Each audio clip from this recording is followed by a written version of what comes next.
Atenção! Começa agora uma teleaula de Geografia do Ensino Fundamental. Você vai assistir a teleaula de número 46. Bons estudos!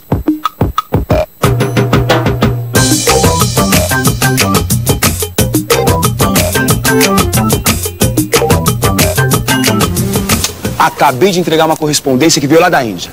Já pensou a distância que essa carta não percorreu até chegar aqui, trazendo notícias de um lugar tão diferente? Quer dizer, diferente em termos, porque eu já vi muita gente comparando um pouco a Índia com o Brasil. Infelizmente, pelas zonas de pobrezas desses dois países imensos. Mas outro dia eu li também, o que me deixou muito surpreso, é que a Índia vem apresentando um rápido crescimento econômico, apesar de todos os seus problemas. E não é só a Índia não, a populosa República Popular da China também. Que tal a gente conhecer um pouco mais sobre esses dois países? E é justamente o que nós vamos fazer na teleaula de hoje. Você vai conhecer o extenso território e a numerosa população que caracterizam essas duas nações e verificar que estas características são ao mesmo tempo um importante potencial, como também um fator de restrição ao seu desenvolvimento. Bom, eu já estou morrendo de curiosidade de saber mais sobre esses lugares distantes. Você não está?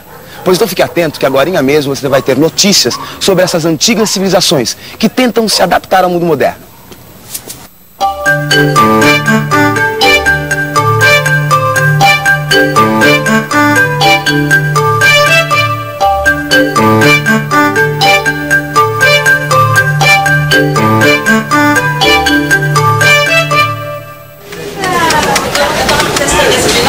E aí, Ana, tá encontrando material para o novo texto? Na verdade, o problema vai ser selecionar. Tô cheia de informações sobre a Índia. Nós já fizemos uma matéria onde exploramos o aspecto religioso da Índia. As rivalidades religiosas entre a maioria hindu e a minoria muçulmana, que provocaram milhares de mortos. A gente podia falar um pouco mais sobre o sistema de castas da Índia.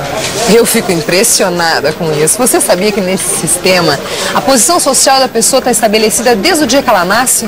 Essa estrutura de castas é um dos obstáculos para o pleno desenvolvimento da cidadania naquele país. É importante, mas eu acho que nós poderíamos ampliar e mostrar o contraste entre a Índia tradicional e a face moderna da Índia, com suas indústrias avançadas. Eles têm até bomba atômica. É o que mostra que nem tudo que é moderno é bom. Na verdade, países como a China, como a Índia, são um mistério para mim. Boa! Acho que é isso que faltava nessa matéria. Fazer um paralelo entre a China e a Índia. Afinal, são dois países vizinhos com um grande crescimento econômico. As duas baleias da economia mundial. Ao trabalho! As baleias da economia mundial. Quem é que você está resmungando aí, Leandro? Não, é que eu estou lendo aqui que alguns países, entre os quais o nosso Brasil, a China e a Índia, foram denominados de baleias da economia mundial. Agora, por que baleia, hein? Esse termo aí nasceu para diferenciar dos tigres asiáticos, né? Que são uns países pequenos, mas muito ágeis e agressivos na disputa por posições no mercado internacional. Ah, sei. Enquanto as baleias são países enormes, com grande extensão territorial. Mas não é só isso não. Eles têm também uma população numerosa e um grande contraste social, né? Por exemplo, muita miséria em algumas regiões e uma concentração de renda em outras. No caso da China e da Índia, tem também o contraste cultural. Afinal, tanto uma quanto a outra foram grandes e poderosas civilizações no passado da humanidade. E tem um acervo de conhecimentos tradicionais muito grande, que contrasta com a nossa civilização atual. Mas seria interessante ficar um pouco mais por dentro daquela região do planeta. Você não acha?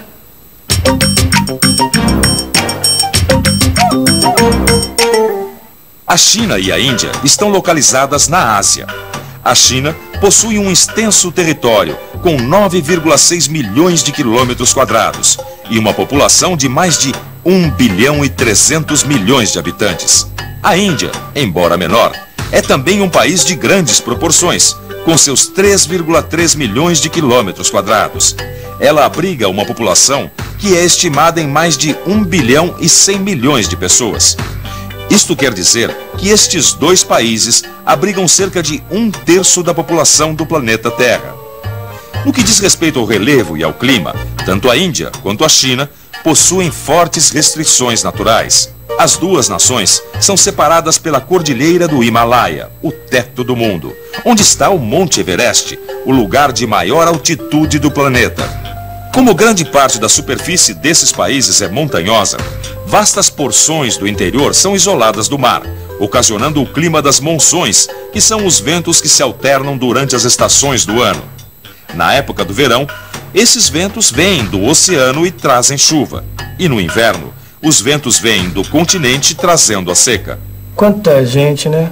Bom, apesar da política de contenção de natalidade, essa grande população é, na sua grande maioria, rural.